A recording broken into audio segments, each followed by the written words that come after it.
L'actualité de la semaine, c'est donc surtout la fin du ramadan en Algérie. Le ramadan le plus meurtrier depuis le début de ce qu'on appelle la guerre civile en Algérie. Paul, il y a 2 mois, au Vrai Journal, on a été les premiers à mettre le verre dans le fruit en disant que finalement, c'était peut-être pas que les islamistes qui tuaient.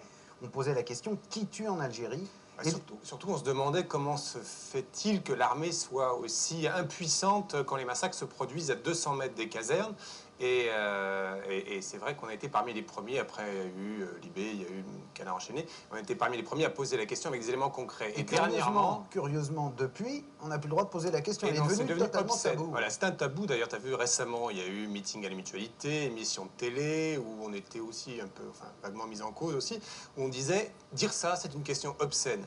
Or, tout de même, quand on regarde de près ce qui s'est passé, il y a de quoi se poser des questions. Nous, on ne peut pas y aller en Algérie, on n'a pas les moyens, notre rédaction essaye d'envoyer des journalistes pour faire un travail d'enquête normal. On n'a pas de visa. Ça nous est impossible pour l'instant. En revanche, on a trouvé la semaine dernière sur les écrans anglais un document qui a été fait par les journalistes de Channel 4 qui est absolument étonnant. C'est-à-dire qu'une journaliste anglaise fait ce que devrait faire n'importe quel journaliste, c'est-à-dire poser ces fameuses questions obscènes aux autorités algériennes. Qu'est-ce que vous faisiez pendant qu'on massacrait des gens à 200 mètres de vos casernes? Ok, on a donc décidé de diffuser une partie de ce reportage. Jean-Baptiste Rivoire est allé à Londres rencontrer la journaliste de Channel 4. Shaira Shaw, 33 ans, reporter à Channel 4, l'une des meilleures chaînes britanniques. Après 3 mois d'enquête, elle vient de réaliser un document remarqué sur la sale guerre qui ravage l'Algérie. Octobre, nous arrivons dans les zones de massacre, escortés par des gendarmes algériens. Ils sont là pour nous protéger, mais aussi pour nous surveiller. Dans cette ancienne colonie française, le conflit a débuté en 1992.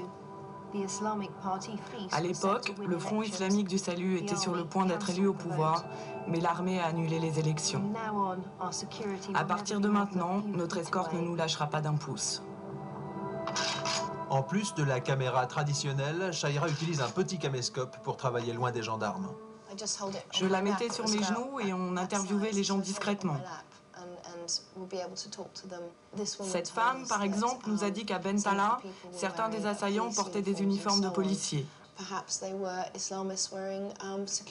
Évidemment, c'était peut-être des islamistes déguisés en policiers, mais pas forcément.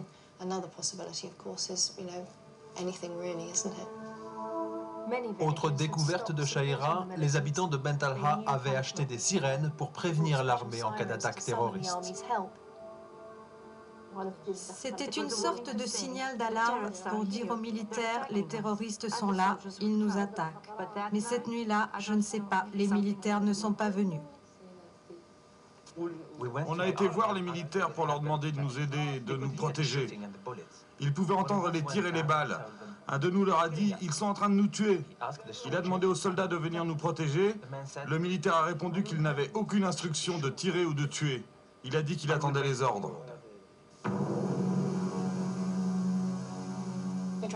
On a essayé de parler aux soldats qui étaient sur place, mais on nous a dit qu'on ne pourrait parler à aucun homme en uniforme, aucun soldat.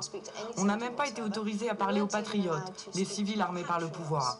Si quelqu'un sait ce qu'il s'est passé cette nuit-là, c'est pourtant bien les patriotes, mais on n'a pas pu les voir.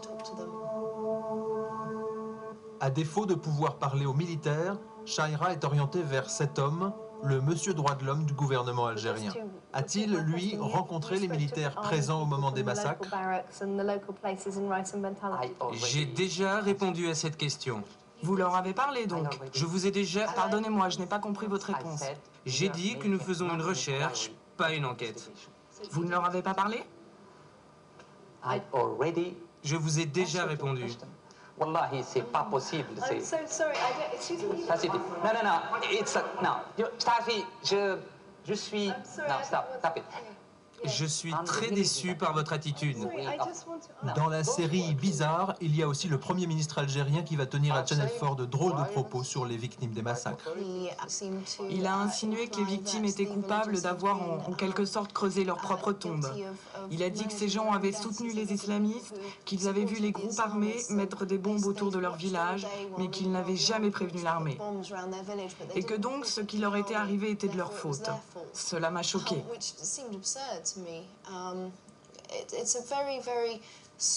C'est vraiment une drôle de réaction pour un chef d'État. On dirait qu'il ne veut se poser aucune question et qu'il a peur que d'autres les posent dans son dos. Mais l'un des aspects les plus intéressants de l'enquête concerne les groupes islamiques armés, autrement dit les GIA. Dès la guerre d'Afghanistan, les services secrets algériens avaient infiltré leurs compatriotes islamistes partis soutenir les Moudjahidines. En novembre, Chahira a obtenu des autorités d'Alger un aveu essentiel. Aujourd'hui encore, leurs agents secrets sont infiltrés dans les groupes armés qui ravagent l'Algérie. L'État algérien confirme qu'il surveille les groupes terroristes, mais dit que ses agents infiltrés ne sont pas impliqués dans les crimes commis par le GIA. Malgré leur dénégation, les militaires algériens manipulent-ils certains groupes terroristes pour éliminer les populations qui avaient voté pour le fils en 91 ? À Paris, Chahira rencontre un haut responsable du Front islamique du salut. Par le passé, il a tenté de ramener les GIA à la raison et de les inciter à négocier avec le pouvoir. Leur réponse fut très claire. Ils nous ont traités de traîtres. Ils nous ont dit qu'ils n'étaient pas là pour négocier, mais pour exterminer. Malgré ses craintes, Souleymane ne se décourage pas et propose au chef du GIA un plan de paix en bonne et due forme. Le lendemain, mon document a été publié, déformé et critiqué par toute la presse officielle. Comme si le GIA jouait le jeu du pouvoir.